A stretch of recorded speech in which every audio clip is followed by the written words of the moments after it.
The February rain hammered against the windows of Luminara, the exclusive Italian restaurant in Manhattan's Tribeca district, where Zara Bennett had been working for exactly 4 months.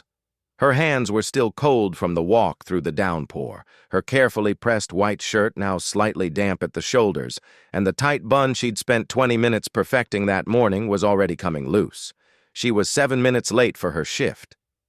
Welcome back, beautiful souls.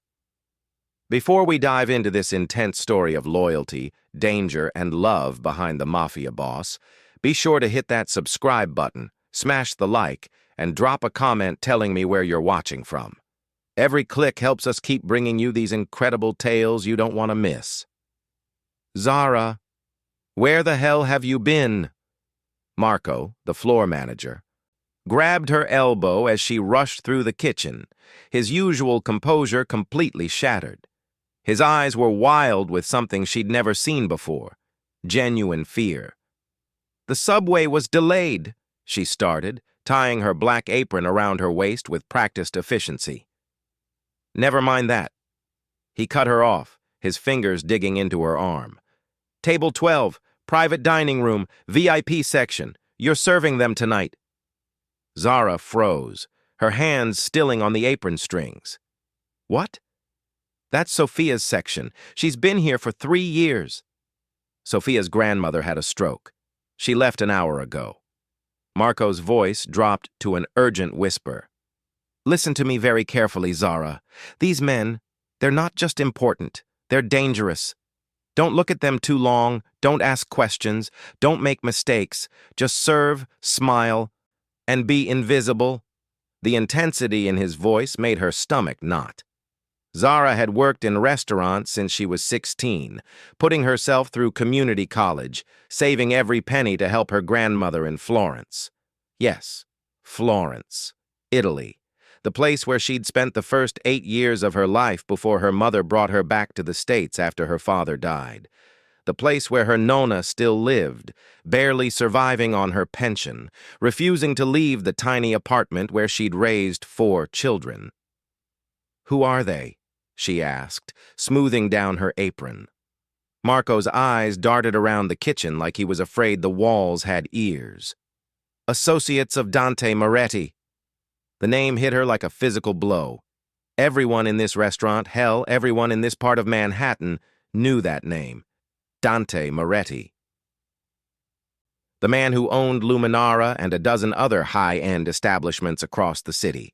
The man whose name was spoken in whispers, always with a mixture of respect and terror. Some said he was just a wealthy businessman with old family money. Others whispered about connections to the Cosa Nostra, about shipments that came through his import business, about problems that had a way of disappearing. Zara had never seen him. In 4 months of working here, he'd never made an appearance. But his presence was everywhere, in the way Marco jumped when the phone rang, in the way certain men in expensive suits got preferential treatment, in the envelope of cash that appeared in Marco's office every Friday. The private room in the back, Marco continued, practically pushing her toward the dining area. Remember, Zara, professional, efficient, invisible. Invisible. That word again. It had become her specialty over the past 5 years, ever since she'd testified against her ex-boyfriend, a dealer who'd gotten too comfortable using her as a punching bag when his shipments were short, keeping her head down, blending into the background, not drawing attention. Survival tactics for a black woman trying to make it in a city that could chew you up and spit you out without a second thought. She took a deep breath and pushed through the kitchen doors. The main dining room of Luminara was a study in understated elegance, soft amber lighting from vintage chandeliers, white marble tables with gold veining, the scent of fresh bread and expensive wine hanging in the air. Classical music played just loud enough to create ambiance without intruding on conversation. It was the kind of place where a single meal cost more than her weekly rent. Zara moved through the dining room with her spine straight, chin level, the way she'd been trained. Past the regular diners who barely glanced at the help. Down a corridor lined with black and white photographs of old Italy, toward the private dining room at the very back. Her heart hammered against her ribs as she reached the heavy wooden door. She could hear male voices inside, speaking in rapid Italian. She knocked once, softly, and entered. The private dining room was dimmer than the main restaurant, lit by a single vintage chandelier that cast golden light across dark wood paneling. A round table dominated the space, and around it sat 5 men in suits that probably cost more than she'd make all year. Their conversation stopped abruptly as she entered, and 5 pairs of eyes turned toward her. But only one gaze locked onto hers and held it with an intensity that made her breath catch. He sat at what was clearly the position of power, even though the table was round. Dark hair styled perfectly, sharp jawlines shadowed with precisely maintained stubble, a charcoal suit that fit his broad shoulders like it had been created specifically for him and would never fit another man the same way. But it was his eyes that held her frozen. Dark brown, almost black, intelligent, and absolutely cold. He looked to be in his mid-30s, younger than she'd expected for someone who commanded such obvious fear. And he was staring at her with an expression she couldn't quite read. Surprise? Assessment? Something else entirely? Zara forced herself to drop her gaze, feeling heat creep up her neck. In her 4 months here, she'd served plenty of wealthy, powerful men. But none of them had looked at her like this, like she was something unexpected, something that didn't quite fit their expectations. "Good evening, gentlemen." She kept her voice steady, professional. "I'm Zara, and I'll be your server this evening. May I start you with some drinks?" She moved around the table efficiently, taking orders. Whiskey, neat. Scotch on the rocks, bourbon, Italian wine. They spoke to her in English, their accents ranging from barely noticeable to thick and rolling. She was hyper-aware of the headman's eyes following her movements as she circled the table. When she reached him last, he didn't immediately respond to her question about his drink preference. "You're new," he said instead. His voice was low, smooth, with just a hint of an Italian accent that suggested he'd been in America for years, but had never quite shed his roots. It wasn't a question, but a statement of fact. 4 months, sir." She kept her pen hovering over her notepad, her expression neutral. "And before that?" The question caught her off guard. Customers didn't usually ask about her work history. "Various restaurants around the city, sir. I've been in food service for 8 years. Something flickered in his eyes. "That's not what I meant." Before she could respond, one of the other men, a heavy-set older gentleman with silver hair, cut in. "Dante, leave the poor girl alone. She's here to serve us, not to be interrogated." He smiled at her, but it didn't reach his eyes. "Campari and soda, please." Dante. The name confirmed what Marco had implied. This wasn't just an associate. This was Dante Moretti himself, the owner, the man everyone feared. "Whiskey," he said finally, his eyes still on her. "Macallan 25 if Marco hasn't drunk it all. Neat." Zara nodded and turned to leave, grateful to escape the suffocating atmosphere of the room when the door opened. Another man in a black suit entered, clearly security or an assistant.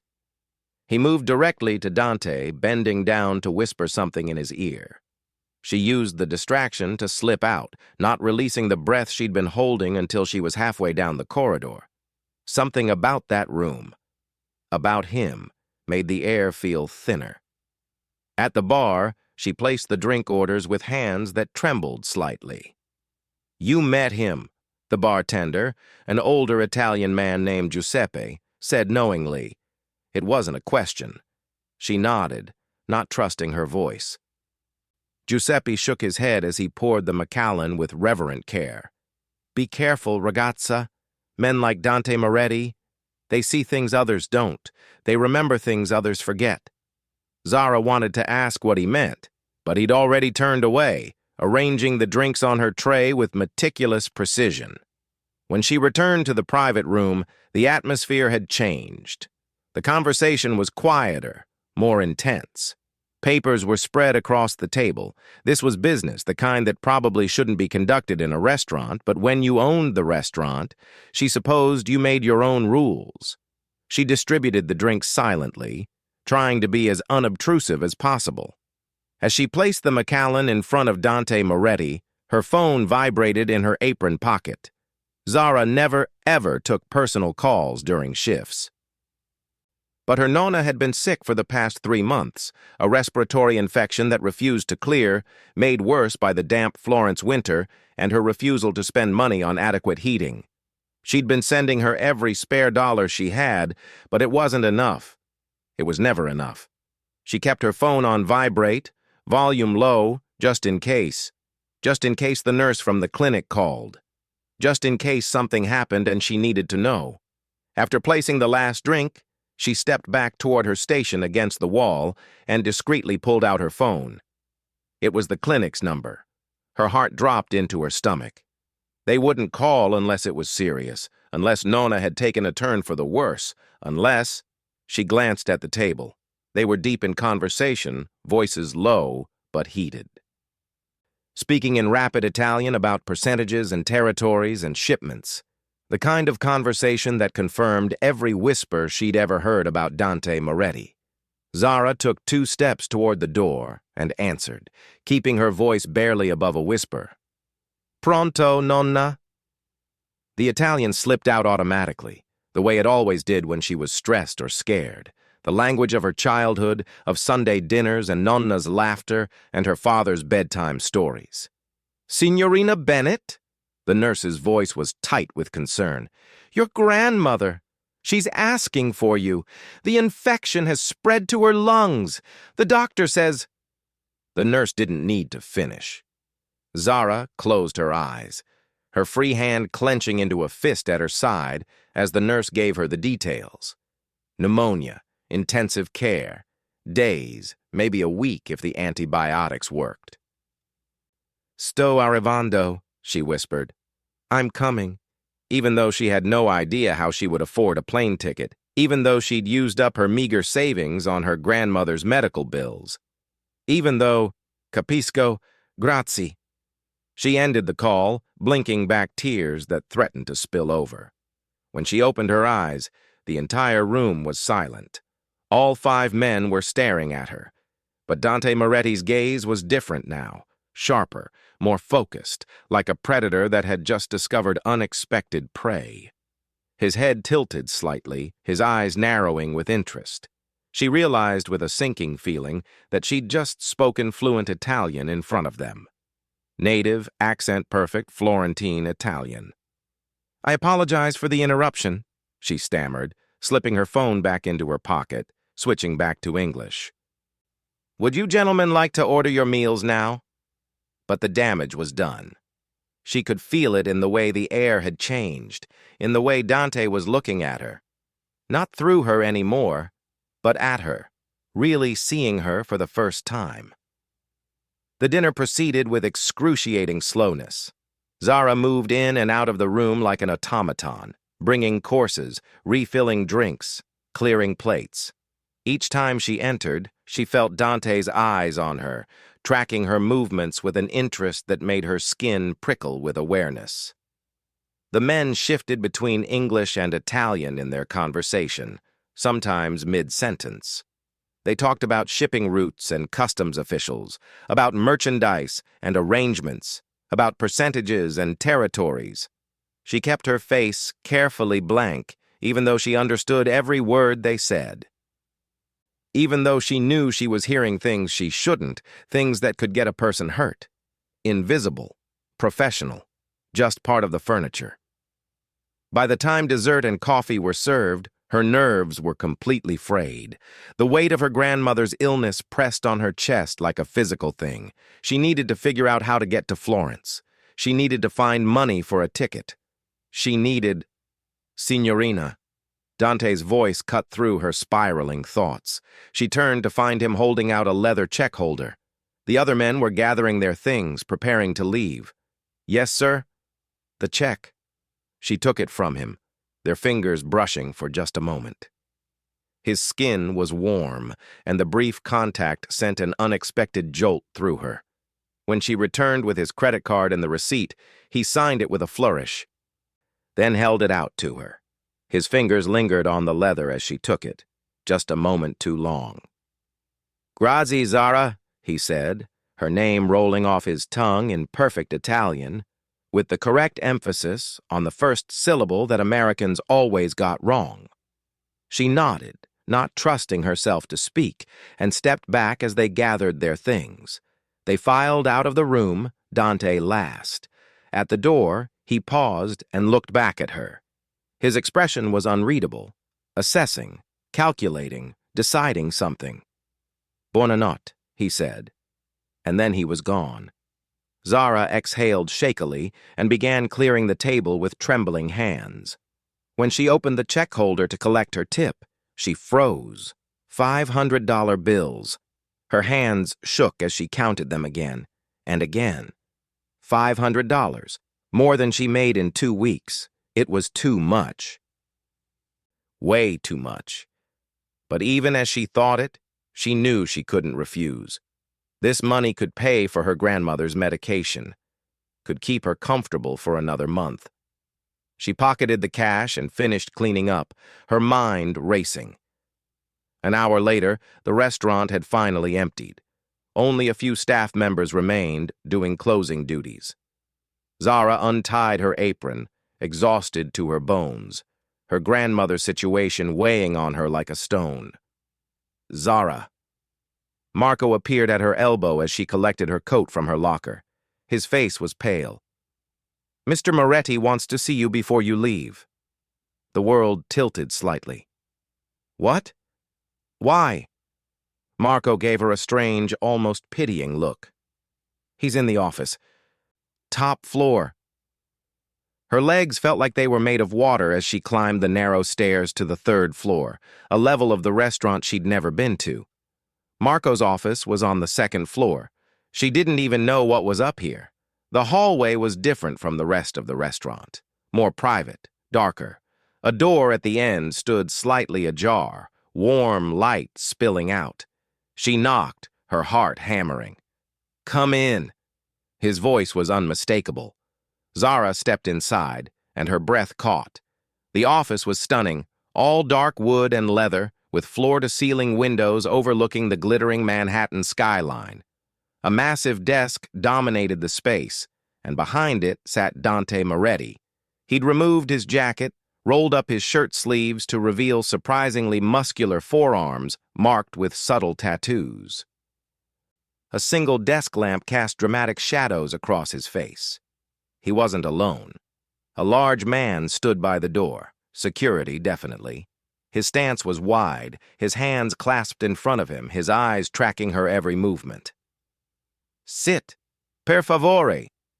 Dante gestured to the chair across from his desk. She sat, her back rigid, hands folded in her lap to hide their trembling. Was she being fired for taking a personal call? For speaking Italian? For some mistake she hadn't even realized she'd made? "You speak Italian like a native," he said without preamble. His eyes never left her face, studying her with unsettling intensity. She swallowed. "I am a native, sir. I was born in Florence. I lived there until I was 8. Yet your English has barely a trace of accent." "My mother is American, from Philadelphia. I grew up bilingual." He nodded slowly, as if fitting pieces of a puzzle together. "And the call you received tonight. Bad news from home, I assume." Her eyes widened slightly at his directness. "My grandmother is very ill. The nurse said I should come as soon as possible if I want to—" She couldn't finish the sentence. "If I want to see her."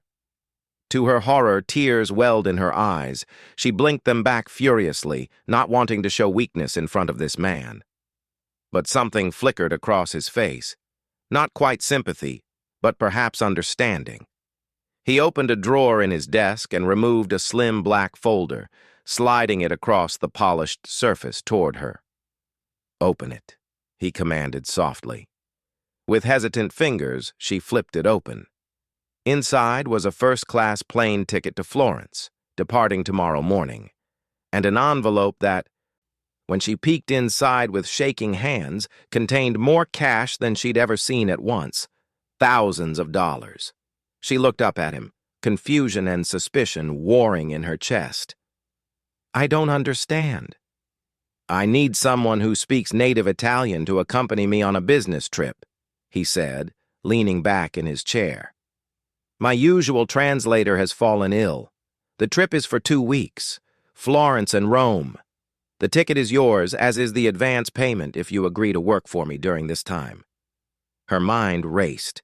It seemed too perfect, too convenient, too much like the kind of offer that came with strings attached, the kind of offer girls like her were taught to refuse. "What would this work entail exactly?" she asked, forcing herself to meet his gaze. The corner of his mouth curved upward, not quite a smile, but close. "Translation during meetings, some light administrative work, accompanying me to dinners and business functions. Nothing beyond your capabilities, I assure you." She stared at the ticket, at the lifeline it represented, at the chance to see her nonna, to say goodbye, to hold her hand one last time. "Why me?" she asked. "There must be professional translators you could hire, people with actual credentials." Something dangerous flickered in his eyes. "I prefer someone authentic, someone who understands the nuances of both languages and cultures, someone who—" He paused. "Someone I've personally vetted." Vetted. The word sent a chill down her spine. How much did he already know about her? As if reading her mind, he reached into another drawer and pulled out a second folder. This one was thicker. He opened it, turning it so she could see. Inside was her life, laid out in black and white, her college transcripts, her work history, her address, her mother's obituary from 3 years ago, a police report about her ex-boyfriend, even a copy of her birth certificate showing that she was born in Florence to Margaret Bennett and Alessandro Russo. Her blood ran cold. "How did you—" "I make it my business to know about the people who work in my establishments," he said smoothly. "Even the servers." "This goes beyond knowing your employees," she said, anger momentarily overriding her fear. "This is necessary," he cut her off, his voice hard. "In my line of work, trust is a rare commodity. I need to know exactly who I'm dealing with." She stared at the folders, at her life reduced to documents and reports. Part of her wanted to throw the ticket in his face and walk out. But the larger part, the desperate, exhausted part that was terrified of losing the last person who truly loved her, that part was already calculating. 2 weeks. She could do 2 weeks. She could translate at his meetings, smile at his dinners, play whatever role he needed. And in return, she'd get to see Nonna. She'd get to hold her hand and tell her she loved her and thank her for raising her when her mother fell apart after her father died. "You don't have to decide right now," Dante said, though something in his tone suggested he already knew her answer. "The flight leaves at 9 tomorrow morning. If you accept, a car will pick you up at your apartment at 6. Her blood turned to ice. "How do you know where I live?" "Employee records," he said smoothly. But something in his expression, a slight tightening around his eyes, told her there was more to it than that. Zara stood on shaky legs, the ticket folder clutched in her hands. "I'll think about it." He nodded, unsurprised. "But Zara," he added as she turned toward the door, "your grandmother doesn't have much time. Neither do you." The implied threat hung in the air between them, unspoken but crystal clear. She hurried out of the office, past the bodyguard whose eyes tracked her like a predator watching prey, through the restaurant and into the cold February night. She was halfway home in a cab, splurging on a ride instead of taking the subway because she couldn't face being underground right now when the full implications hit her. Dante Moretti hadn't asked if she had a passport, hadn't asked if she could get time off work, hadn't asked anything about her schedule or her life or her obligations. He already knew everything he needed to know. And somehow, despite every alarm bell ringing in her head, despite every warning her mother had ever given her about men with too much power and too few scruples, Zara knew she would be in that car tomorrow morning. Not just for Nonna, but because something in Dante Moretti's eyes told her that refusing wasn't really an option. What she didn't know then, as the cab carried her through the rain-slicked streets of Manhattan, was that she would never return to her old life again. Sleep didn't come that night. Zara lay in her tiny studio apartment in Washington Heights, staring at the water-stained ceiling, her mind cycling between thoughts of her grandmother and the dangerous man who had somehow upended her entire world in the space of a few hours. By dawn, she'd made her decision. She would go to Italy. She would see Nonna one last time. Whatever came after, she would face it. She packed methodically, her hands moving on autopilot. Practical clothes for business meetings, a simple black dress for the funeral she knew was coming. Toiletries, her passport, the one she'd gotten 5 years ago, thinking she'd visit Nonna every year, never having the money to actually make the trip. At 5:45 a.m., she stood by her window, watching the street below slowly come to life. A man in a dark coat stood across the street, smoking a cigarette, his eyes on her building. He'd been there since she'd woken at 4 a.m. Dante had been having her watched, making sure she didn't run. At precisely 6 a.m., a black Mercedes S-Class with tinted windows pulled up to her building. The man across the street dropped his cigarette, crushed it under his heel, and spoke into what she now realized was an earpiece. Her phone buzzed with a text from an unknown number. "The car is waiting, Miss Bennett." She grabbed her small suitcase, took one last look at her apartment. The peeling paint, the radiator that clanked all night, the kitchenette that barely deserved the name, and headed downstairs. The driver was a broad-shouldered black man with close-cropped hair and an impassive expression. He took her suitcase without a word and opened the rear door. She slid into the back seat, half expecting to find Dante waiting inside. Instead, the car was empty, the leather seats cool and supple. "Where is Mr. Moretti?" she asked as they pulled away from the curb. "Meeting you at the airport, Miss Bennett." The driver's eyes met hers briefly in the rearview mirror. She nodded and watched her neighborhood slide past the tinted windows. The man who had been watching her building was now walking in the opposite direction, still speaking into his earpiece. A chill ran down her spine. This wasn't just a business trip. This was something else entirely. At JFK, Zara was escorted past regular security through a private entrance she didn't even know existed. No lines, no waiting, no removing her shoes or unpacking her laptop. The driver handed her off to a petite woman in a crisp gray pantsuit who introduced herself as Elena, Mr. Moretti's executive assistant. "He's waiting in the private lounge," Elena said, her expression professionally neutral as she led Zara through corridors most passengers never saw. "Your luggage will be handled separately." The private lounge was nothing like the crowded waiting areas of the main terminal. Plush leather seating, a full bar, floor-to-ceiling windows overlooking the tarmac where private jets gleamed in the early morning sun. Soft jazz played from hidden speakers. And there, standing by those windows with his back to them, was Dante Moretti. He turned as they entered, and once again Zara was struck by the sheer presence of the man. Today he wore a charcoal suit that seemed to absorb light, a crisp white shirt, a dark blue tie. His hair was perfectly styled, his jaw freshly shaved. He looked like he'd stepped out of GQ, not a hint of the late night visible on his face. "Zara." Her name in his mouth sounded different than it ever had before. "I'm pleased you decided to join me." She clutched her purse strap tighter. "I need to see my grandmother." Something that might have been respect flickered in his eyes. Direct. I appreciate that. He gestured to a seating area. Please sit. We have some time before boarding. Elena disappeared, and Zara found herself alone with him, perched on the edge of a leather sofa while he sat across from her, completely at ease. A server appeared with coffee. Espresso for him, a latte for her. She hadn't told anyone her coffee preference.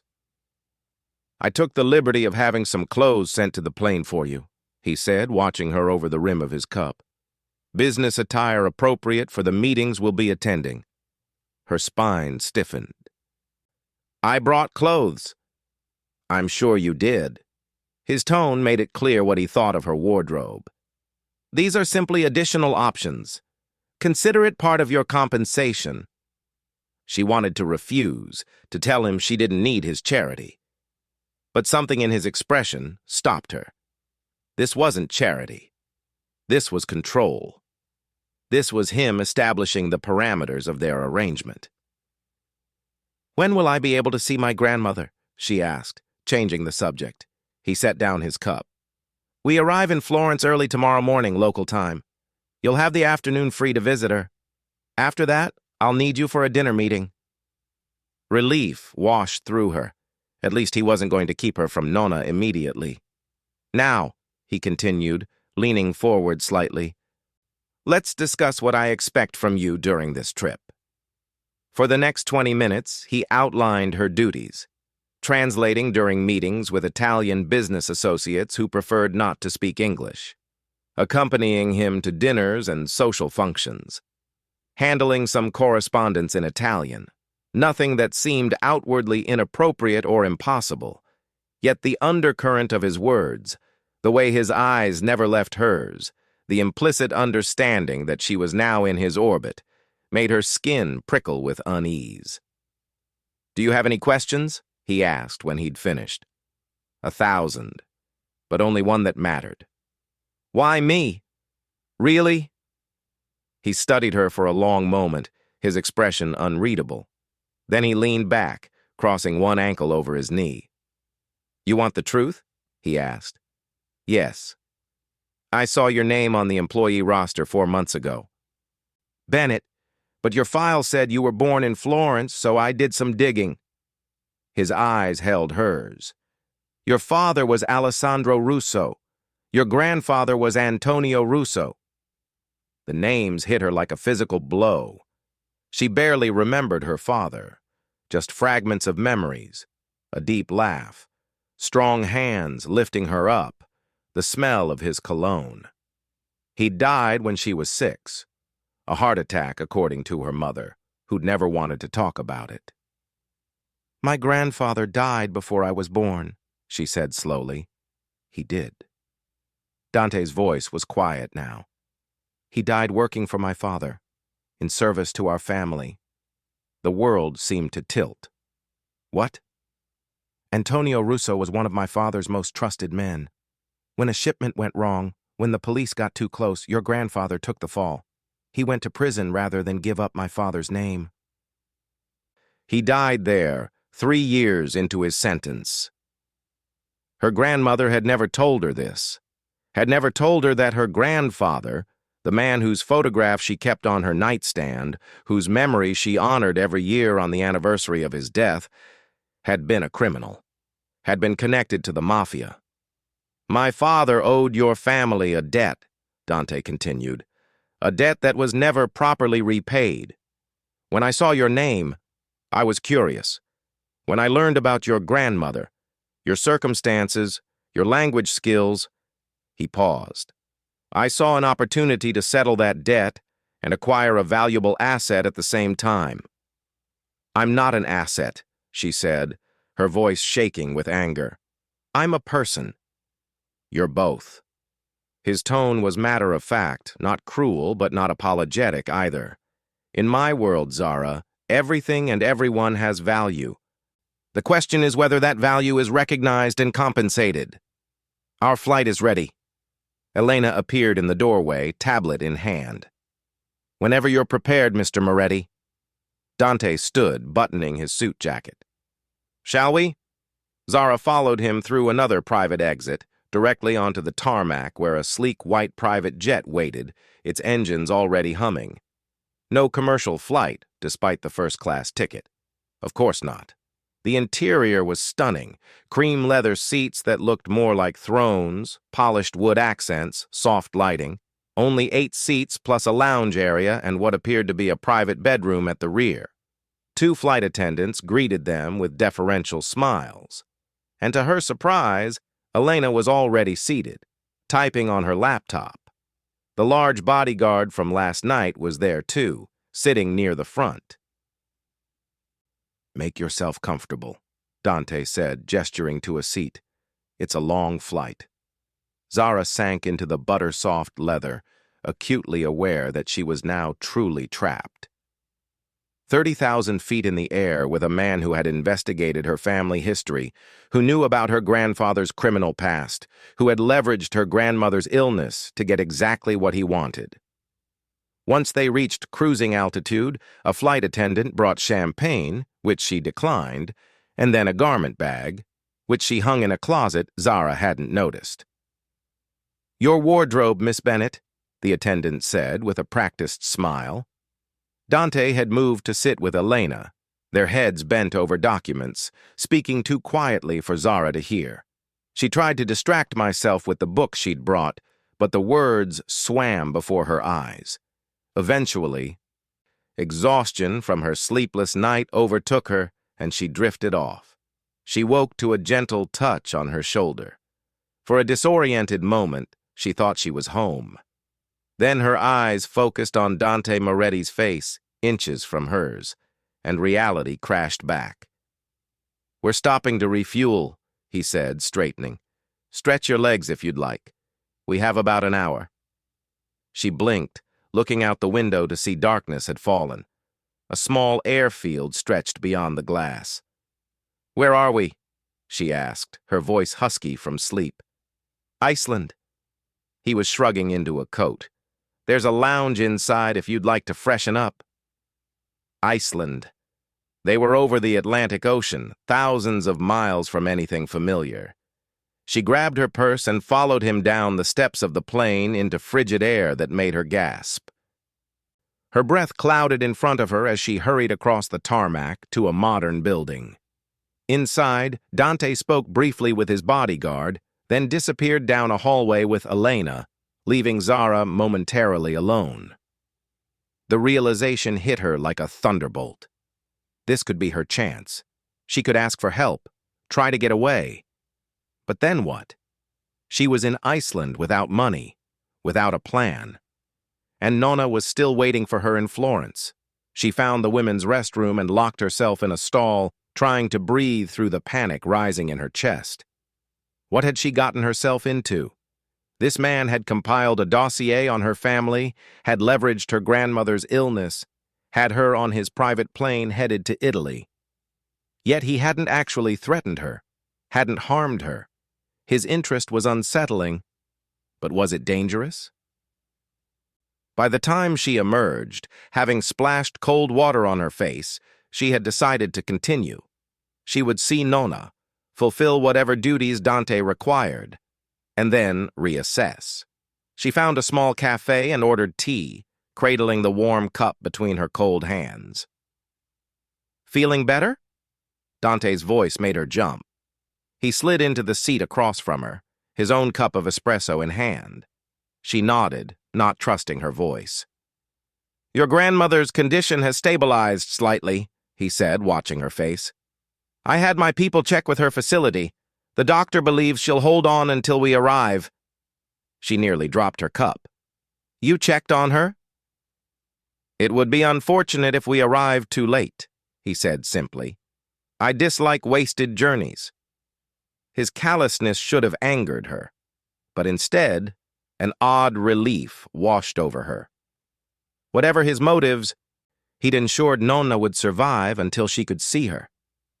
"Thank you," she said quietly. He inclined his head slightly. "We should return to the plane." The rest of the flight passed in a blur. Zara dozed fitfully, woke to eat a light meal, tried to read. Elena worked tirelessly, occasionally bringing documents for Dante to review. The bodyguard, whose name she learned was Marcus, remained alert, his eyes sweeping the cabin regularly. Dawn was breaking as they began their descent into Florence. Golden light spilled across the familiar landscape. Terracotta rooftops, the winding Arno River, hills covered in olive groves and cypresses. Despite everything, Zara's heart lifted at the sight of home. As the plane touched down, Dante moved to sit across from Zara, his expression serious. "We'll be staying at my villa in the hills outside the city," he said, straightening his cuffs. "A car will take you to see your grandmother this afternoon, then bring you back for a dinner meeting at 8. Not he would take her, but a car would take her. The distinction was clear. She would be transported like a package, where and when he wished her to go. "I understand," she said, her voice steadier than she felt. His eyes narrowed slightly, as if he'd expected more resistance. "Good." He handed her a small black phone. "Keep this with you at all times. It's secure and has my number programmed in. If there's an emergency or if you need anything, use it." She took the device, another tether binding her to him. The plane taxied to a private hangar where 2 black SUVs waited on the tarmac. As they disembarked, Dante placed his hand lightly on the small of Zara's back, guiding her down the stairs. It was the first time he had touched her beyond that brief brush of fingers, and even through her jacket, his hand burned like a brand. "Welcome to Florence, Zara," he murmured, his breath warm against her ear. "Or should I say, welcome home." The drive from the airport took them out of the city and into the rolling Tuscan hills. Vineyards and olive groves stretched on either side of the winding road, the landscape achingly familiar, yet now viewed through a lens of uncertainty. Zara sat silently in the back seat beside Dante, acutely aware of his proximity, of the faint scent of his cologne, of the way his presence seemed to fill the vehicle despite his relaxed posture. The villa, when they arrived, stole what little breath she had left. It wasn't just a house, but a small estate, a main building of honey-colored stone with terracotta roof tiles, surrounded by manicured gardens and ancient olive trees. A circular driveway led to stone steps and massive wooden doors that opened as their vehicles approached. "This is yours?" she asked, unable to keep the awe from her voice. Dante's lips curved in what might have been a genuine smile. "One of several properties in Italy. This one is special to me." As they exited the car, staff appeared to take their luggage.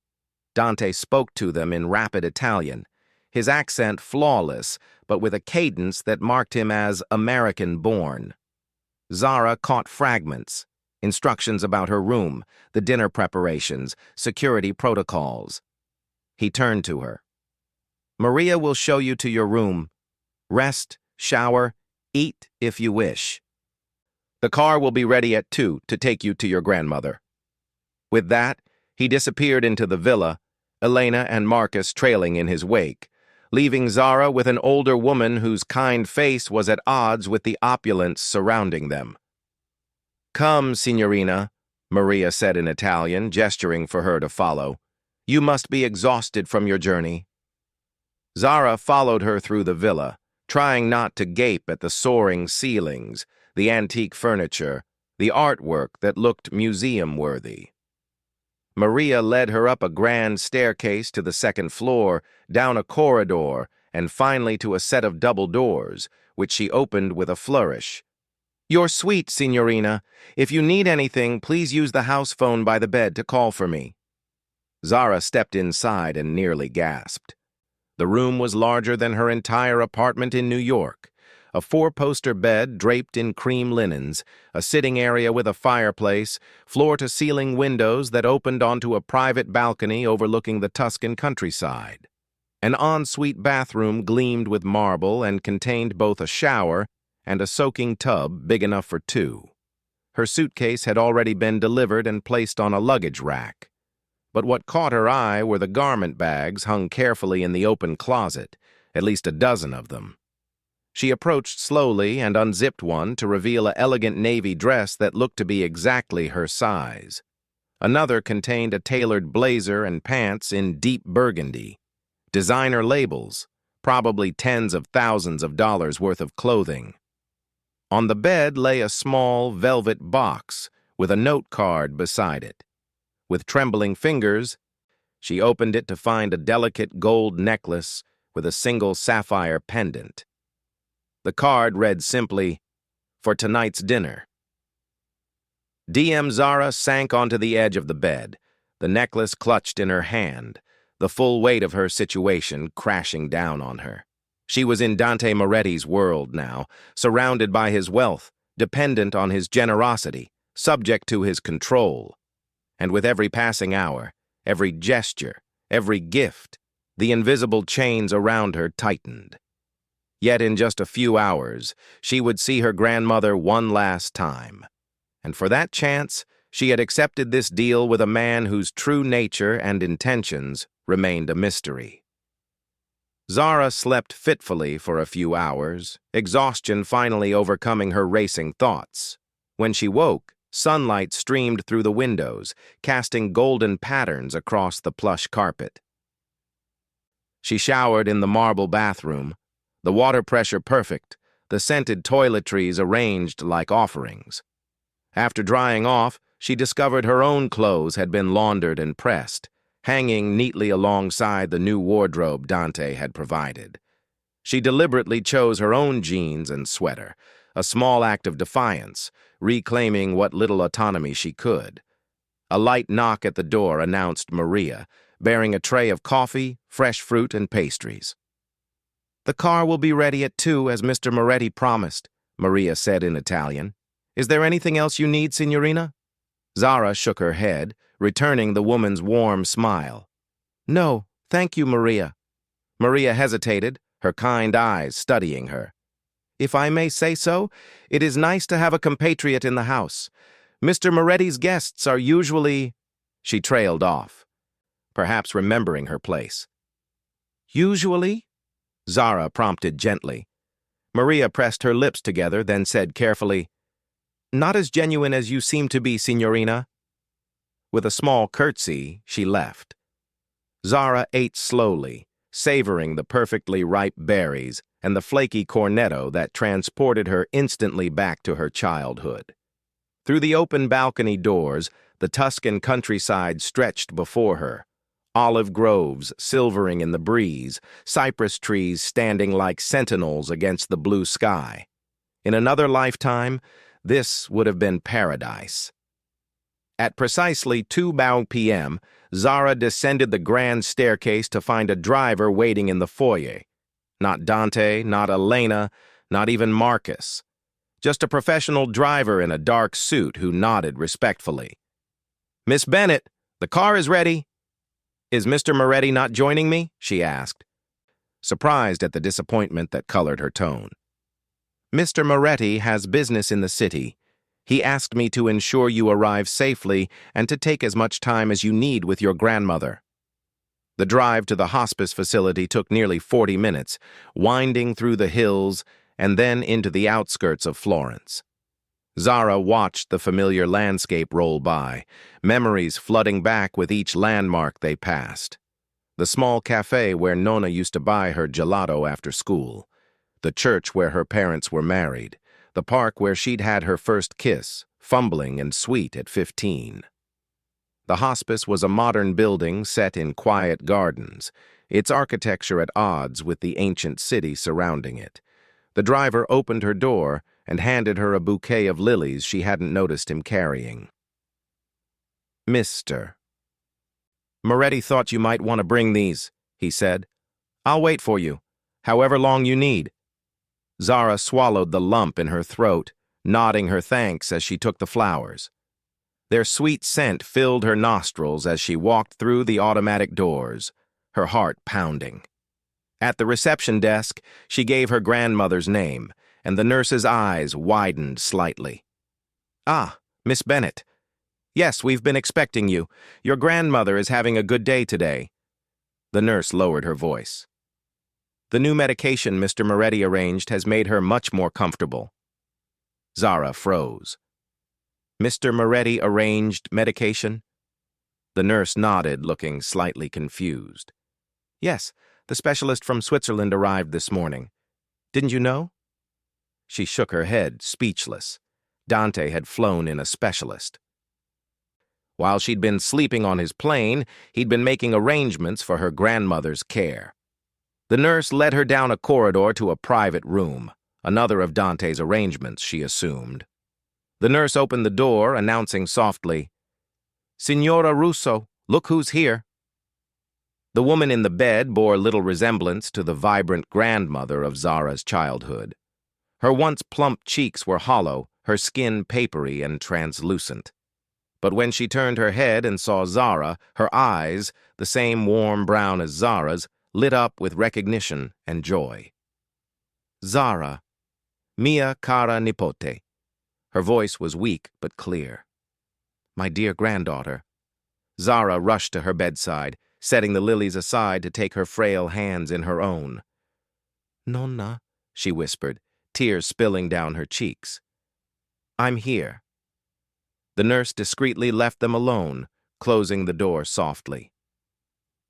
For the next hour, Zara sat beside her grandmother, holding her hands, listening to her speak in her native Italian about neighbors and friends, about the nurses who cared for her, about how beautiful Zara looked. Nonna seemed unconcerned by her condition, floating in and out of the present, sometimes mistaking Zara for her mother, sometimes perfectly lucid. "Tell me about America," Nonna said during a clear moment. "Are you happy there, mia cara?" Zara manufactured a smile. "Yes, Nonna. I have a good job. The people are kind." The lies tasted bitter on her tongue, but she couldn't burden her grandmother with the truth, not about her struggles in New York, and certainly not about the circumstances of her return to Italy. Nonna studied her face with surprising sharpness. "And this man who brought you home, who is he to you?" Zara blinked, startled. "What man, Nonna?" "The one who sent the doctor. The important man." She waved a frail hand. "The nurses whisper about him. They say he's powerful. Dangerous, perhaps." Her blood ran cold. "He's my employer. Just my employer." Nonna squeezed her hand with surprising strength. "Be careful, Zara. Men like that, they take what they want." Before Zara could respond, her grandmother drifted again, her eyes growing distant. "Your grandfather was like that, you know. So handsome, so determined. When he decided he wanted me, there was no escape." A dreamy smile touched her lips. "Not that I wanted to escape." Zara sat with her until she fell asleep, her breathing shallow but steady. The specialist must have been good. Nonna seemed comfortable, in no pain. She kissed her forehead and slipped out, finding the doctor at the nurse's station. "How long does she have?" Zara asked bluntly. The doctor, young, Swiss, with kind eyes, hesitated. "With the new medication? Perhaps a week, perhaps 2? It's hard to say. The cancer has spread significantly, but we can keep her comfortable now." She nodded, tears threatening again. "Thank you for coming all this way." He looked slightly uncomfortable. Mr. Moretti was very persuasive and generous. He hesitated. "Your grandmother is receiving the best possible care, Miss Bennett. I've left detailed instructions, and I'll be staying in Florence to monitor her condition." Zara thanked him again and made her way outside, where the driver still waited patiently. The sun was beginning to set, painting the sky in shades of pink and gold. As they drove back to the villa, her emotions were a tangled mess. Grief for her grandmother, gratitude toward Dante for arranging her care and underlying everything, a persistent unease about his motives and the extent of his control over her life. When they arrived at the villa, Maria was waiting in the foyer. "Mr. Moretti asked me to help you prepare for dinner, Signorina. The guests will be arriving at 8. Zara checked her watch. Barely an hour to get ready. She followed Maria upstairs where a hot bath had already been drawn, scented with jasmine and rose petals. On the bed lay one of the garment bags, unzipped to reveal an elegant emerald green dress with a modest neckline, but a daringly low back. Beside it were matching heels, the sapphire necklace Dante had gifted her, and a small clutch. Mr. Moretti was very specific about the ensemble, Maria said, noting her expression. He has an eye for these things, an eye and an unnerving knowledge of her measurements. Zara thanked Maria and assured her she could manage on her own. Once Maria had gone, she sank into the bath, letting the hot water soothe her tense muscles and jumbled thoughts. By the time she emerged, skin flushed and hair wrapped in a towel, she had come to a decision. She would play along with whatever game Dante was playing, translate at his meetings, attend his dinners, wear his clothes, until she could determine his true intentions. She owed him that much for what he'd done for Nona, but she would remain vigilant, guarded, ready to run if necessary. The dress fit perfectly, the fabric skimming over her curves as if made specifically for her body. It probably had been. She dried and styled her hair into loose waves, applied makeup with a careful hand, and clasped the sapphire necklace around her throat. The woman who stared back from the mirror was a stranger, polished, elegant, the perfect accessory for a powerful man. She was fastening the straps of the heels when a knock sounded at her door. Expecting Maria, she called, "Come in!" The door opened to reveal Dante himself, dressed in a perfectly tailored black suit, crisp white shirt, and emerald green tie that exactly matched her dress. He stood in the doorway, one hand in his pocket, his dark eyes sweeping over her with an intensity that made her skin flush. "Perfect," he said simply, the single word sending an involuntary shiver down her spine. She stood, smoothing down the dress. "Thank you for the clothes, and for the specialist for my grandmother. That was unexpected." He stepped into the room, closing the door behind him. "How is she?" "Better than I expected. Comfortable." She swallowed. "They say she has a week or two." He nodded, his expression unreadable. "The dinner tonight is important. 4 businessmen from Florence. Old money, old connections. They prefer to speak Italian even though they're fluent in English. It makes them feel they have an advantage." "And you're letting them think they do," she guessed. A ghost of a smile touched his lips. "Precisely. You'll translate everything accurately for me, but with one exception." He moved closer, his cologne enveloping her, subtle and masculine. "If they say anything particularly revealing or unguarded, you'll give me a signal. Touch your necklace." His fingers brushed her collarbone where the sapphire lay. The contact brief, but electric. "Then I'll know to pay special attention." She nodded, not trusting her voice with him standing so close. "One more thing," he said, reaching into his pocket. He withdrew a small velvet box, the second since she'd arrived. Inside lay a pair of sapphire earrings, clearly designed to match the necklace, simple, elegant, and undoubtedly expensive. "I can't accept these," she said, finding her voice. "The clothes, the necklace, it's already too much." His expression hardened slightly. "You can and you will. Tonight you represent me. Everything must be perfect." She held his gaze, a small act of defiance. "And after tonight? After these 2 weeks? What then?" Something dangerous flickered in his eyes. "Let's focus on tonight. Shall we?" He took the earrings from the box and held them out to her, not putting them on her himself, but making it clear refusal wasn't an option.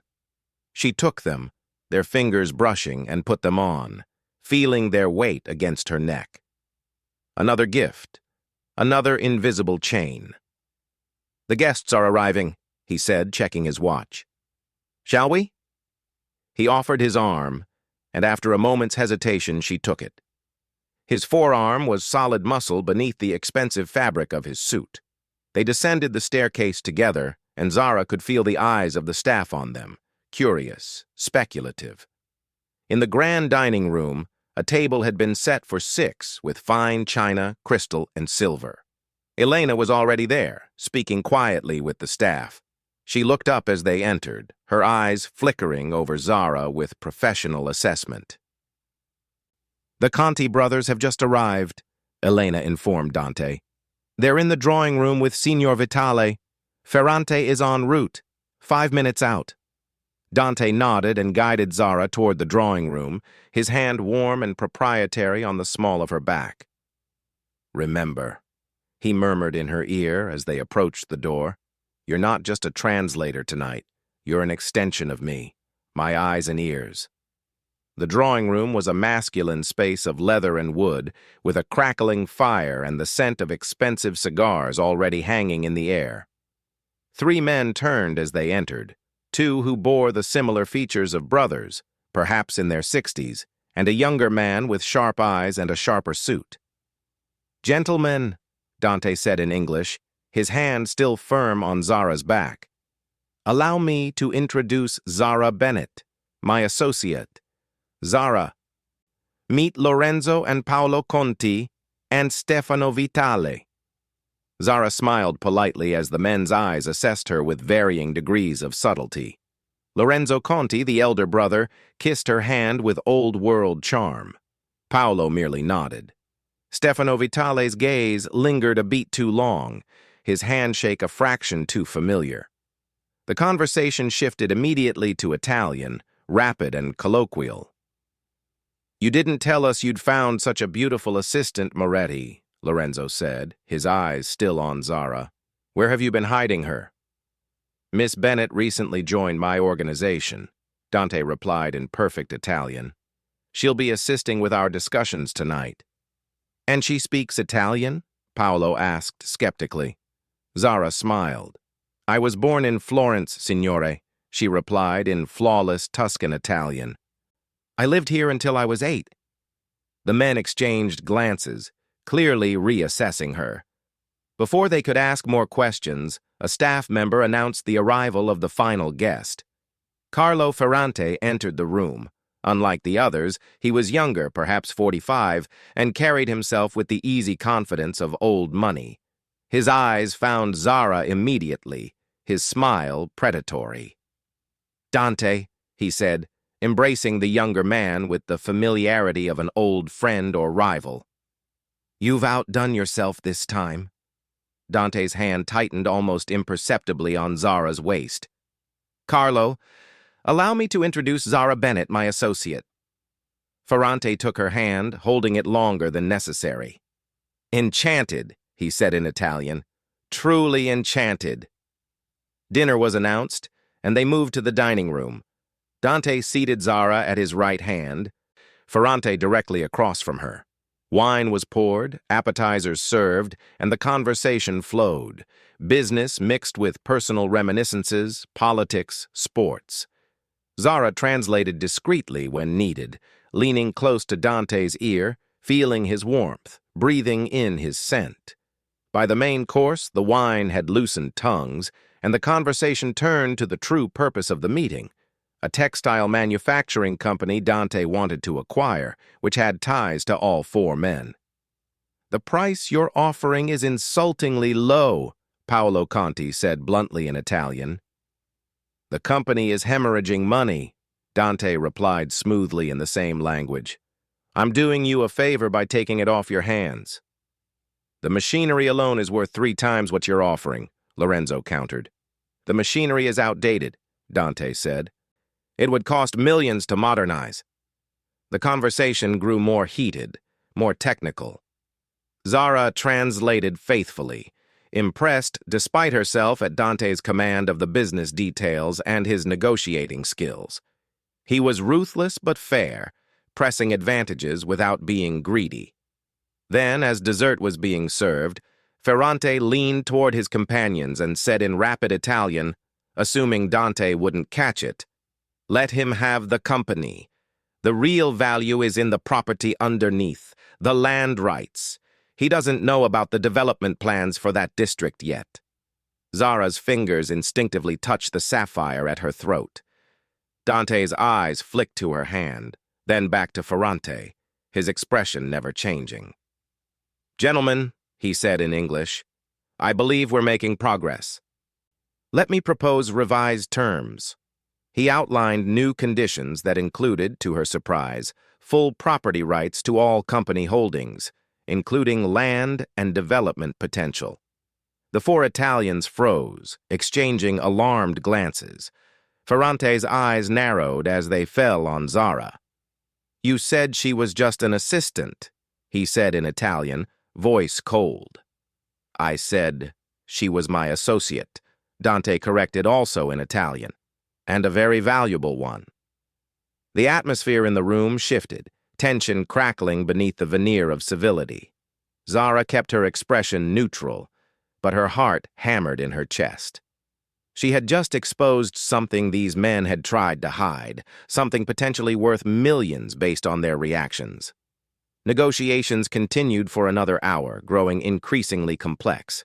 By the time the men finally prepared to leave, close to midnight, a deal had been reached, one that clearly favored Dante, though the others seemed grudgingly satisfied. Zara stood beside him in the foyer as he bid them farewell, his hand possessively at her waist. Ferrante was the last to leave, his eyes cold as they moved between them. "You should be more careful about who you trust, Dante," he said in Italian, his gaze lingering on Zara. "Beautiful women have a way of complicating matters." "I trust Miss Bennett implicitly," Dante replied, his tone leaving no room for argument. "Buonanotte, Carlo." When the door closed behind them, Zara exhaled a breath she hadn't realized she was holding. Dante turned to her, and for the first time that evening he smiled, a genuine smile that transformed his face and sent an unwelcome flutter through her stomach. "You were perfect," he said, leading her toward his study. "Come. We should talk." His study was warm, lit by a fire and several lamps that cast a golden glow over the leather-bound books lining the walls.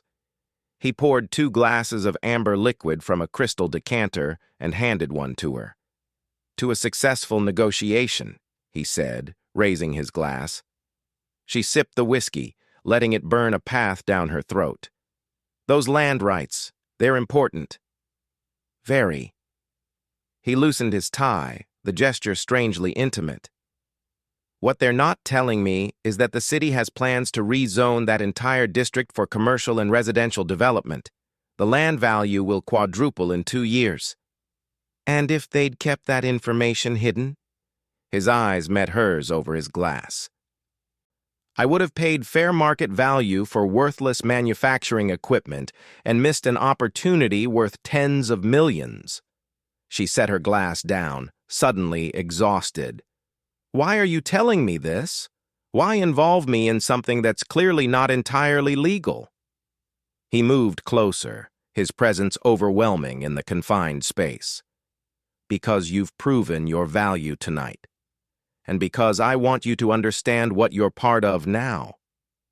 "Part of?" she echoed, taking an instinctive step back. "I'm here to translate for 2 weeks, to see my grandmother. That's our arrangement." Something darkened in his eyes. "Arrangements can change, Zara." "Not this one," she said firmly, finding courage in desperation. "I fulfilled my end tonight. I expect you to honor yours." For a long moment he studied her, his expression unreadable.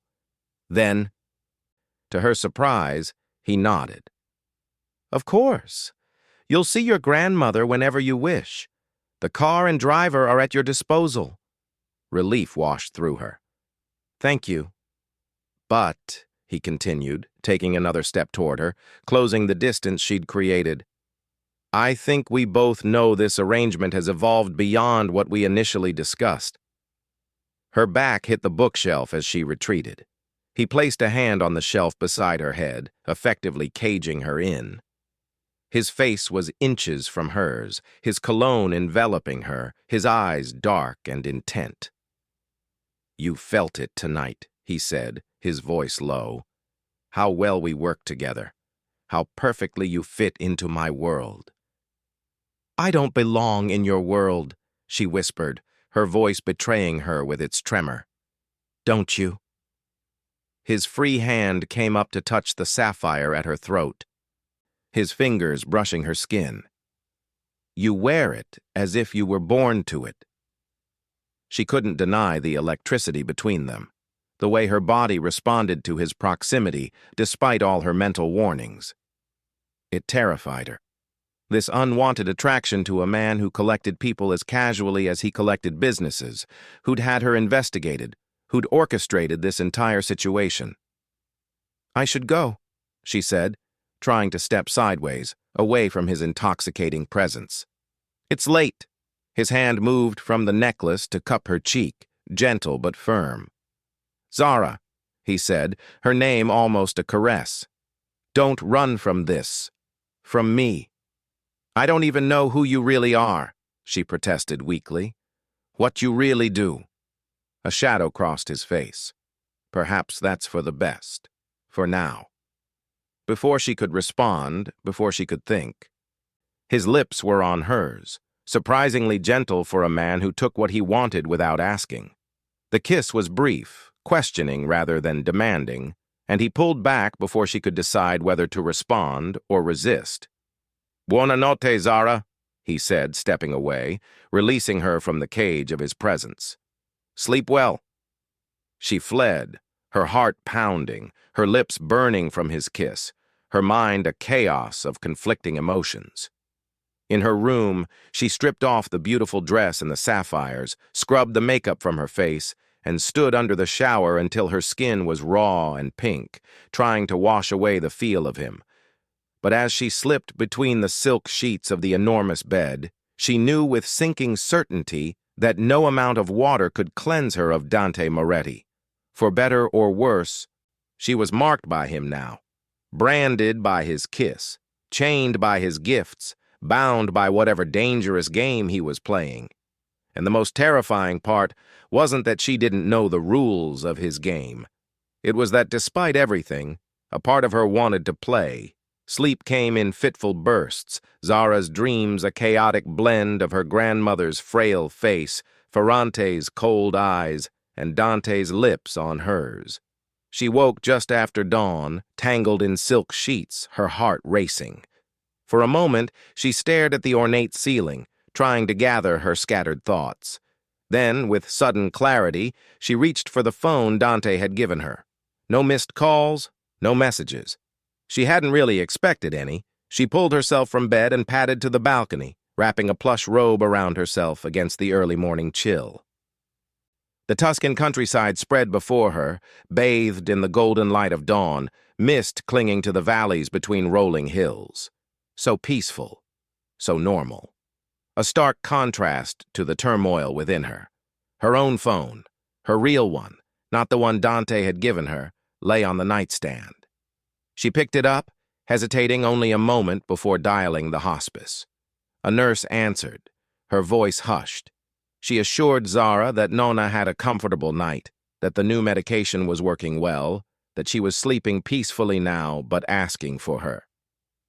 Zara thanked her and hung up, relief washing through her. Another day, at least. Another chance to sit with Nonna, to hold her hand, to say the things that needed saying. A soft knock at the door announced Maria with a breakfast tray, fresh fruit, yogurt, pastries still warm from the oven, and strong Italian coffee that smelled like home. Buongiorno, signorina, Maria said cheerfully, setting the tray on the small table by the window.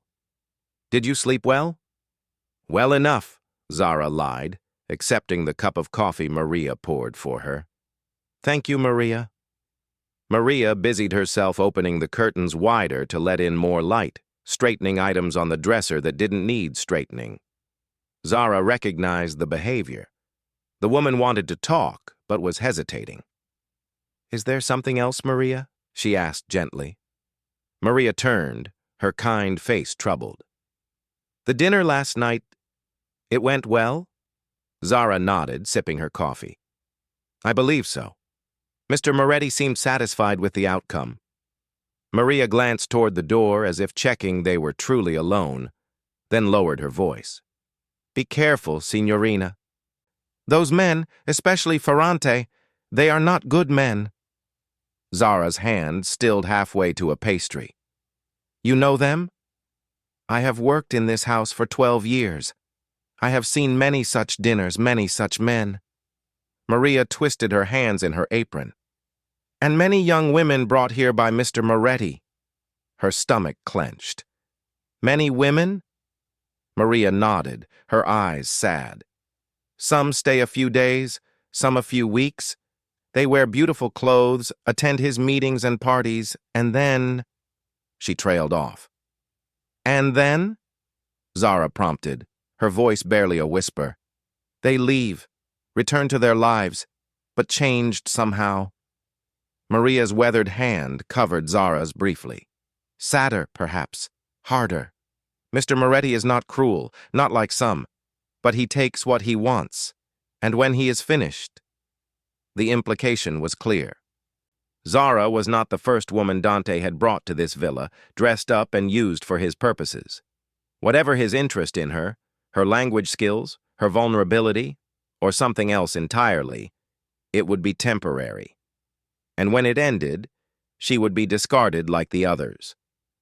Why are you telling me this? Zara asked. Maria's expression softened. Because you have kind eyes. Because you speak to me as a person, not a servant, and because... She hesitated. I saw how he looked at you last night. It's different this time. And that may be more dangerous. She straightened, reverting to her professional demeanor. The car will be ready whenever you wish to visit your grandmother. Just call down when you're ready. After Maria left, Zara ate mechanically, barely tasting the exquisite pastries, her mind racing. If Maria was right, she was just the latest in a string of women Dante had collected, used, and discarded. The knowledge should have strengthened her resolve to keep her distance, to fulfill her obligation and nothing more. So why did it hurt? She dressed in her own clothes again, jeans, a sweater, boots, pulled her hair into a simple ponytail, and applied minimal makeup. If she was going to be discarded anyway, she might as well be herself while it happened. The villa was quiet as she descended the grand staircase. No sign of Dante or Elena or Marcus, just staff moving efficiently through their morning routines. At the hospice, Nonna was awake and more lucid than the day before. Her eyes brightened when Zara entered, and she patted the bed beside her with a frail hand. There you are, mia cara, she said, her voice stronger than yesterday. I was dreaming of you. Zara sat beside her, taking her hand in her own, marveling at the paper-thin skin, the blue veins visible beneath. Good dreams, I hope? You were a little girl again, running through the olive groves, laughing. Nonna's smile was wistful. You were always such a happy child. Before... She trailed off, but they both knew what she meant. Before Zara's father died, before her mother fell apart, before everything changed. They sat in comfortable silence for a while, the only sounds the beeping of monitors and the distant murmur of hospital activity. Then Nonna fixed her with a surprisingly sharp gaze. Tell me about this man, Dante Moretti. Zara hesitated, uncertain how much to reveal. He's complicated, Nonna, powerful, used to getting what he wants. And what does he want with my Zara? The question hung in the air between them. What did Dante want? Her language skills? Her body? Her complicity in whatever shadowy businesses he conducted? I don't know, she admitted finally. But he arranged for me to be here with you, for the specialist to treat you. And for that, I'm grateful.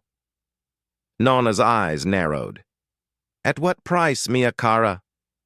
Before Zara could answer, the door opened and a nurse entered, followed by the Swiss specialist.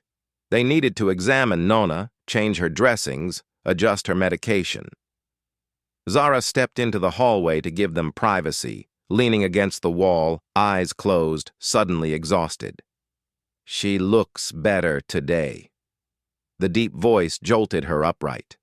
Dante stood a few feet away, impeccable in a charcoal suit despite the early hour, hands in his pockets, watching her with those dark, unfathomable eyes. "What are you doing here?" Zara asked, too surprised to be diplomatic. "I came to check on her progress, and to see you." He moved closer, his expression softening almost imperceptibly. She wrapped her arms around herself, suddenly defensive. "Why?" He studied her for a long moment before answering. "Because I wanted to apologize for last night. I overstepped." Of all the things she expected him to say, an apology wasn't among them. She stared at him, searching his face for signs of manipulation or deceit, but found only what appeared to be genuine regret. "Yes, you did," she agreed finally. The ghost of a smile touched his lips. "You're not going to make this easy, are you?" "Should I?" The word echoed Maria's earlier warning about the other women he'd brought to the villa. She looked away, unwilling to let him see the hurt in her eyes. "No," he admitted, the smile growing more pronounced. "That's what makes you different." Different. There was that word again. Different from what? From whom? From all the other women who had passed through his life and his villa? "The doctors say she's responding well to the new treatment," Dante said after a moment, changing the subject. "She's more comfortable, more alert. That's good news." Zara nodded, grateful despite herself. "Thank you again for arranging it. I know it must have been expensive, getting the specialist here so quickly." He waved away her thanks. It was nothing. But it wasn't nothing. Not to her, not to Nonna. Whatever his motives, he'd given them these precious final days together. That debt couldn't be easily dismissed. The door opened, and the doctor emerged. He nodded respectfully to Dante, then turned to Zara. "She's doing well, all things considered. The treatment is giving her more good days, more clarity. It's the best we can hope for at this stage." "Can I go back in?" Zara asked. "Of course. She's asking for you." He hesitated. "She's tired, though. Try not to stay too long." Zara nodded and moved toward the door, then paused, looking back at Dante. "Are you coming in?" Something like surprise flickered across his face before he schooled it back to impassivity. "Would you like me to?" The question was genuine, she realized with a start. He was actually asking her preference, not assuming or commanding. It was such a small thing, but it felt significant. "Yes," she said quietly. "I would." Inside, Nonna's eyes widened as Dante followed Zara into the room. Zara made the introductions, watching as he approached her grandmother's bedside with unexpected gentleness, taking her frail hand in his strong one, speaking to her in fluent Italian about Florence, about the weather, about how brave her granddaughter was. Nonna, never one to be intimidated even by powerful men, fixed him with a penetrating stare. "You are the one who brought my Zara back to me." It wasn't a question. "Yes, signora," Dante answered. "Why?" He glanced at Zara, then back to her grandmother. "Because she deserved the chance to say goodbye, and because I needed her help." Nonna nodded slowly, as if he'd confirmed something she already suspected. "And when you no longer need her help?" "What then?" Zara felt her cheeks flush with embarrassment. "Nonna, please." But Dante held up a hand, silencing her gently. He looked directly into her grandmother's eyes. "I don't know yet, signora. That will depend on Zara." An honest answer, or at least it sounded like one. Nonna studied him for a long moment, then nodded again, apparently satisfied. "You have your grandfather's eyes," she said unexpectedly. Dante stiffened, his expression suddenly guarded. "You knew my grandfather?" Nonna's eyes took on the slightly distant look they sometimes did when she was drifting between past and present. "Many years ago, before he went to America, He worked with your grandfather, Zara, with Antonio. She patted Dante's hand. They were like brothers, both good men beneath everything else. I hope you are the same. The atmosphere in the room had shifted, tension radiating from Dante like heat from a furnace. Zara stepped in, changing the subject, asking Nona about her breakfast, about whether she'd slept well. The moment passed, but she caught Dante watching her grandmother with new interest, as if reassessing her. They stayed another hour, the conversation flowing surprisingly easily between the three of them.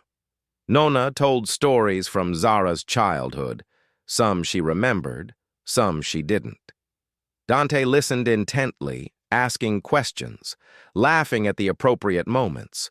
By the time Nona's eyelids began to droop with fatigue, a strange camaraderie had formed in the small hospital room. "We should let you rest," Zara said, kissing her forehead. Nona caught her hand. "Come back tomorrow, mia cara. Bring him if you like." Her eyes twinkled with something like mischief. "He's more handsome than your grandfather was. I'll give him that." "Nonna!" Zara exclaimed, mortified. Dante chuckled, the sound rich and genuine. "It would be my pleasure, Signora Russo." He bent and kissed her hand with old-world courtesy. "Until tomorrow." In the corridor outside, Zara turned to him, curious. "What did she mean about your grandfather? Did they really know each other?" His expression closed off immediately. "Your grandmother is confused. My grandfather never lived in Italy. He was born in America." The lie was so obvious it took her aback. Why deny something so inconsequential? Unless it wasn't inconsequential at all. "We have meetings in Rome tomorrow," he said, changing the subject abruptly. "We'll leave early. Be gone 2 days. You'll be able to visit your grandmother again when we return." Just like that, he was back to issuing commands, the momentary vulnerability gone. "What kind of meetings?" she asked. "The kind that require your particular skills." His eyes held hers. "The kind that will help you understand exactly what world you've stepped into." A chill ran down her spine. Was that a warning? A threat? Or simply a statement of fact? They drove back to the villa in silence, Dante absorbed in his phone, responding to emails and messages with rapid keystrokes. Zara stared out the window, her mind racing with new questions. Who was Dante's grandfather? How did Nona know him? And why did the mention of him cause such tension? If Nona had indeed known his grandfather, it might explain his interest in her, a connection she hadn't considered. It wasn't much, but it was a thread to pull, a potential insight into the enigma that was Dante Moretti. At the villa, she hurried to her room to pack for Rome. In the closet, she found a small carry-on bag already prepared, with a selection of the clothes Dante had provided. Business attire, evening wear, everything coordinated and perfectly her size. Of course, he'd already had someone pack for her. Control extended to every aspect of her life now. She was examining a particularly elegant black pantsuit when her door opened without a knock. Dante stood in the doorway, his tie loosened, his expression troubled. "We need to talk," he said, closing the door behind him. Her heart rate accelerated. "About what?" He moved to the window, looking out at the Tuscan countryside bathed in afternoon light. "About what your grandmother said." "About my grandfather." She waited, sensing he needed to work up to whatever he wanted to say. "She wasn't confused," he said finally, his back still to her. "She did know my grandfather. And she was right. He worked with yours. They were partners in my father's organization." "What kind of organization?" she asked, though she was beginning to suspect she already knew. He turned to face her, his expression hard. "The kind that operates in shadows, the kind that moves goods across borders without asking permission, the kind that—" He paused. "The kind your grandfather died protecting." The room seemed to tilt. My grandfather went to prison for your father. Yes, and he died there. Dante's voice was flat, emotionless. My father owed your family a debt he never had the chance to repay before he died. So you decided to repay it, she said slowly, understanding dawning. By helping my grandmother, by bringing me here. Initially, yes. He moved closer, his eyes intense. But that's not why I'm telling you this now. I'm telling you because what we're doing in Rome, the meetings, the negotiations, they're not entirely legal. And I need you to understand what you're getting involved in before we go. She sank onto the edge of the bed, her legs suddenly weak. What exactly are we doing? He sat beside her, close but not touching. Facilitating shipments, negotiating territories, arranging accommodations with officials who prefer to look the other way. You're talking about smuggling. Among other things. His eyes never left hers. I won't lie to you, Zara. My businesses, the legitimate ones like the restaurants, they're real. But they're also covers for operations that exist in gray areas, sometimes black areas. Why are you telling me this? She asked, her voice barely a whisper. Why not just keep me in the dark? Because I don't want there to be darkness between us. The admission seemed to cost him something. Because He stopped, seeming to struggle with the words. Because you deserve to know what you're choosing. Choosing? She turned to face him fully. I don't remember having a choice. His hand came up to cup her cheek, gentle despite the calluses she could feel against her skin. You always have a choice, Zara. You can walk away right now. I'll arrange for someone else to accompany me to Rome. You can stay here, visit your grandmother, and when your 2 weeks are up, you can return to New York. No strings, no consequences. She stared at him, searching his face for the lie, for the trap. But all she saw was sincerity, and something that looked almost like hope. And if I choose to go to Rome with you? She asked. If I choose to help you with these meetings? His thumb brushed her cheekbone, the touch sending electricity through her. Then you need to understand that you'll be crossing a line. Once you're complicit, once you're involved in that world, there's no going back to innocence. I lost my innocence a long time ago, she said softly, thinking of her ex-boyfriend, of the trial, of the years spent looking over her shoulder. Not like this. His eyes were dark, intense. This is different. This is choosing to step into darkness with your eyes open. She should refuse. Should take the out he was offering. Should protect herself from whatever this was becoming. But as she looked into Dante Moretti's eyes, as she felt the warmth of his hand against her skin, as she remembered the way he'd spoken to her grandmother with such gentleness, she realized something terrifying. She didn't want to walk away. I'll go to Rome, she said, her voice steady despite the fear coursing through her. I'll help you with your meetings, but I want the truth from now on. No more secrets. No more manipulation. Something like relief washed over his face. No more secrets, he agreed. At least none that would hurt you. It wasn't a complete promise, but it was more than she'd expected. He leaned forward slowly, giving her time to pull away, and pressed his lips to her forehead, a gesture more intimate than any kiss. Thank you, he murmured against her skin, for trusting me, for staying. Then he was gone, leaving her alone with the weight of her decision and the lingering warmth of his touch.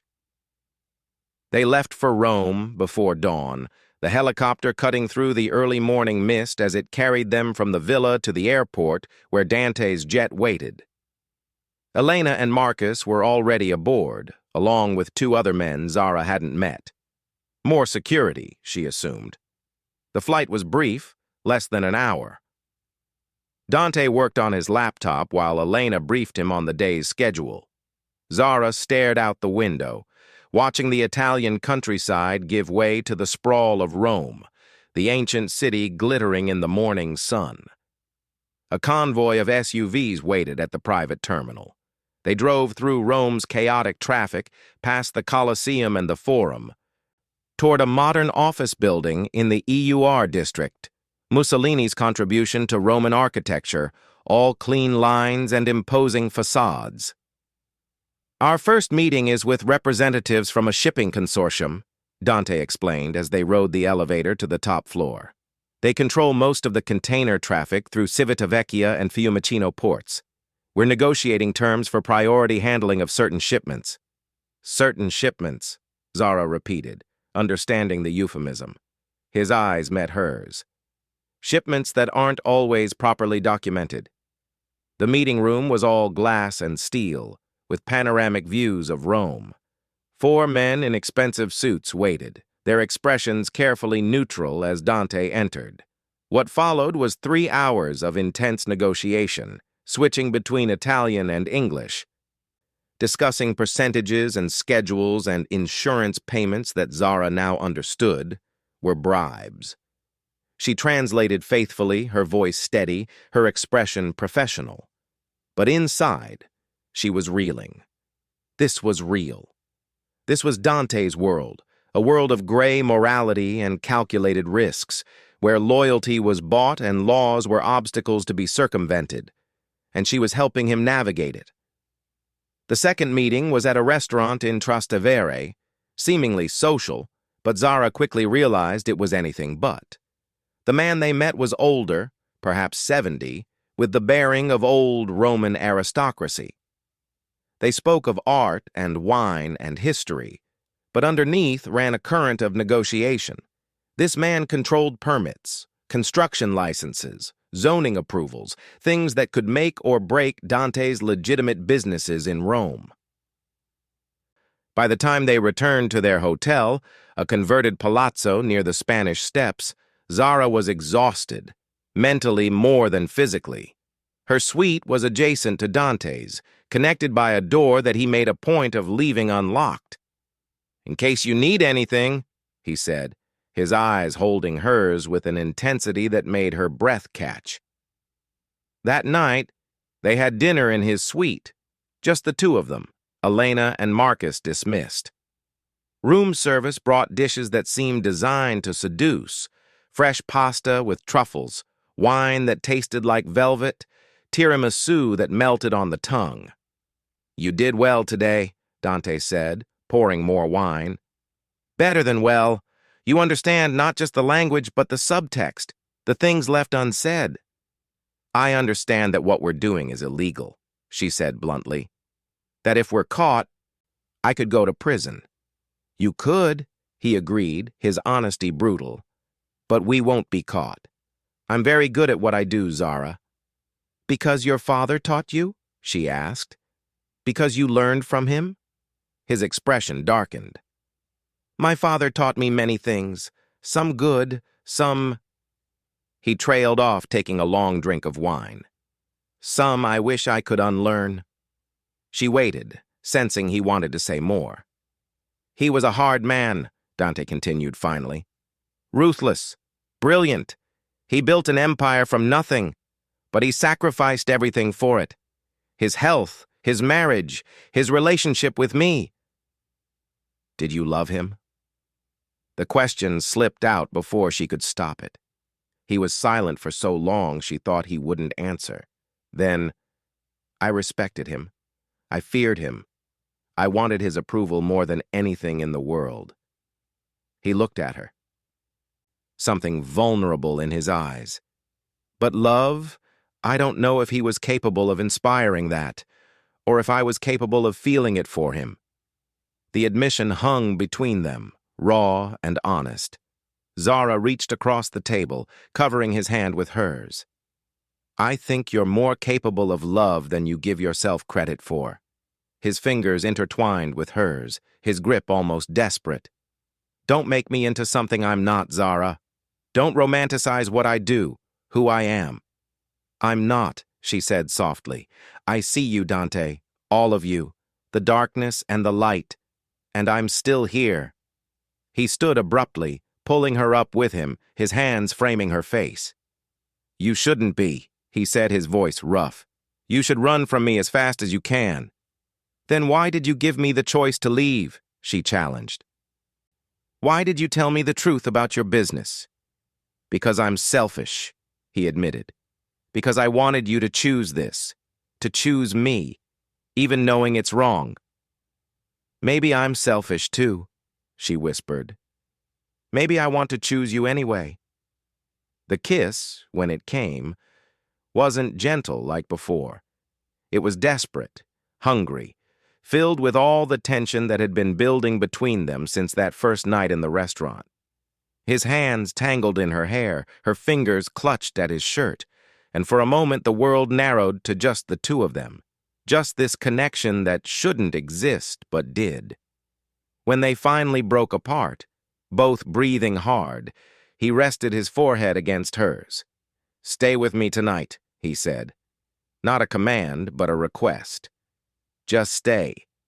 She should refuse, should maintain some boundary, some piece of herself that remained separate from him. But she found herself nodding, found herself letting him lead her to the bedroom, found herself falling into his arms and into a choice she knew would change everything. Zara woke to find herself alone in Dante's bed, sunlight streaming through the curtains. For a moment, she lay still, processing what had happened, what it meant. She'd crossed a line last night, not just physically, but morally. She'd made herself complicit in his world, bound herself to him in ways that went beyond any contract or arrangement. And she didn't regret it. She found him on the terrace, coffee in hand, watching Rome wake up below them. He'd pulled on pants but remained shirtless, and she could see now what the expensive suits had hidden, tattoos that snaked across his shoulders and down his spine, intricate designs that told stories she didn't yet know how to read. "Good morning," he said without turning, somehow knowing she was there. She moved to stand beside him, accepting the coffee he poured for her.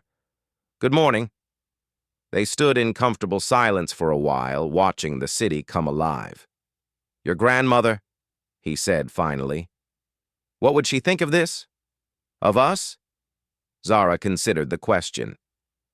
"She'd probably tell me I'm being foolish, that men like you are dangerous." She smiled slightly. "And then she'd tell me that's exactly why she fell for my grandfather." He turned to her, something like wonder in his eyes. "You're extraordinary, you know that?" "I'm ordinary," she corrected. "I just choose to see you as human instead of a monster." "Maybe I'm both," he suggested. "Maybe we all are." Their final meeting in Rome was that afternoon, with a man Dante described only as an old friend of my father's. They met in a private room at the Hassler Hotel, overlooking the Spanish Steps. The man was ancient, perhaps 90, with eyes that had seen too much. He spoke only Italian, the old dialect of Sicily, and Zara had to concentrate to follow. But what she understood chilled her blood. This man was Mafia, not metaphorically, not in the gray way Dante operated, but truly, traditionally, part of La Cosa Nostra. And he was discussing with Dante an arrangement, protection in exchange for tribute, territory in exchange for loyalty. After the meeting, as they drove back to the airport, Zara finally understood the full scope of what Dante was.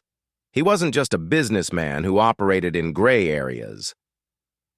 He was being courted by the mob itself, being offered a place in their hierarchy. "Are you going to accept?" she asked quietly. He was silent for a long time. "I don't know," he admitted. "My father spent his whole life trying to be legitimate, to wash the family business clean. He never succeeded." He looked at her. "I thought I could, but men like Don Castellano, they don't forget old alliances. They don't forgive old debts." "You have a choice," she said, echoing his words to her. "Do I?" His laugh was bitter. "In my world, Zara, refusing certain offers is the same as signing your death warrant." The words hung between them, heavy with implication. They returned to Florence that evening. Dante had meetings, so Zara went to the hospice alone. She found Nonna weaker than before, the brief rally apparently over. "Mia cara," Nonna whispered, her voice paper-thin. "You came back." "Of course I came back." Zara took her grandmother's frail hand, blinking back tears. "This man, Dante, you've fallen for him." It wasn't a question, but Zara answered anyway. "Yes, Nonna, I have." "He's dangerous," Nonna said. "Like your grandfather was, like all the Moretti men." "I know. But you'll stay with him anyway." Again, not a question. "Yes." Nonna squeezed her hand with surprising strength. "Then promise me something, Piccolina. Promise me you'll keep your own soul. Don't let his darkness consume yours." "I promise, Nonna." But even as she said the words, Zara wondered if it was already too late. 3 days later, Nonna slipped away peacefully in her sleep, Zara holding her hand, Dante standing vigil beside them. They buried her in the small cemetery outside Florence, in the plot next to the grandfather Zara had never known, the one who had died in prison protecting Dante's father. As they stood by the grave, Dante's hand warm in hers, Zara realized the circle was complete. Her grandfather's sacrifice had been repaid, the debt settled. But a new bond had been forged, one chosen freely, born of genuine feeling rather than obligation. "What happens now?" she asked as they drove away from the cemetery, her eyes dry despite the grief pressing on her chest. Dante was silent for a moment. "Don Castellano has requested an answer to his proposal. He wants me to come to Sicily, to meet with the commission. And I want you with me when I go." She should have been surprised, should have hesitated, but instead she found herself nodding. "Okay," she said simply. "I'll go." He pulled the car to the side of the road, turning to face her fully. "You understand what this means? If I accept their offer, if I formally align with them, there's no going back. Not for me, not for you." "I understand. You'll be tied to me, to my world, to choices that can't be undone." "I know." He cupped her face in his hands, his eyes searching hers desperately. "Why, Zara? Why would you choose this? Choose me?" She covered his hands with hers, holding his gaze. "Because 6 months ago I was alone, scared, running from my past and from myself. And then I answered a phone call in Italian in front of the wrong man." She smiled slightly. "Or maybe the right man. And everything changed. I've ruined you," he said, his voice rough with emotion. "No," she corrected gently. "You've saved me. You've given me purpose, belonging. You've made me feel seen for the first time in my life." She leaned forward, pressing her lips to his. "And I love you for it. I love you despite it. I love you because of it." The words hung in the air between them, the first time either had said them aloud. "I love you," he said, his voice breaking slightly. "God help us both. But I love you, Zara Bennett." They kissed there on the side of the road, in the Tuscan hills, sealing their fate with lips and breath and whispered promises. Dante did go to Sicily. He did meet with the commission, and he did accept their offer, with conditions, autonomy in his operations, protection for Zara, a voice in decisions that affected his territory. They gave him what he asked for because Dante Moretti had proven himself valuable. And because they understood that the woman beside him was not his weakness, but his strength. Zara became more than his translator. She became his partner, his confidant, his conscience. She learned the business, understood the players, navigated the dangerous waters of his world with a grace that surprised even him. They married in a small ceremony at the Tuscan villa, with Maria beaming and Elena serving as witness. No white dress, no church, no pretense of conventional happiness. Just truth, just love. just a bond forged in darkness and tempered by choice. On their wedding night, as they stood on the balcony overlooking the olive groves, Dante wrapped his arms around her from behind. "Do you ever regret it?" he asked quietly. "Answering that phone call? Coming with me?" Zara leaned back into his embrace, covering his hands with hers. "Never," she said. "Not once. Even knowing what you know now? What we've become?" She turned in his arms, looking up into his eyes. Those dark, dangerous eyes that had first captured her in a restaurant dining room that felt like a lifetime ago. "Especially knowing what I know now," she said, "because I know you, the real you, and you know me, and we chose each other anyway." He kissed her then, slow and deep, a kiss that held promises and secrets and a future they would build together in the shadows. Below them, the Tuscan countryside stretched into darkness, beautiful and dangerous in equal measure, just like them, just like their love. It had begun with a phone call in Italian, answered in front of the wrong man at the wrong time. Or perhaps, she thought, as Dante lifted her into his arms and carried her inside, it had been the right man at exactly the right time all along. Thank you so much for watching this story to the end. If you enjoyed this one, let me know in the comments what you thought about Zara and Dante's story. And don't forget to like and subscribe for more thrilling stories like this.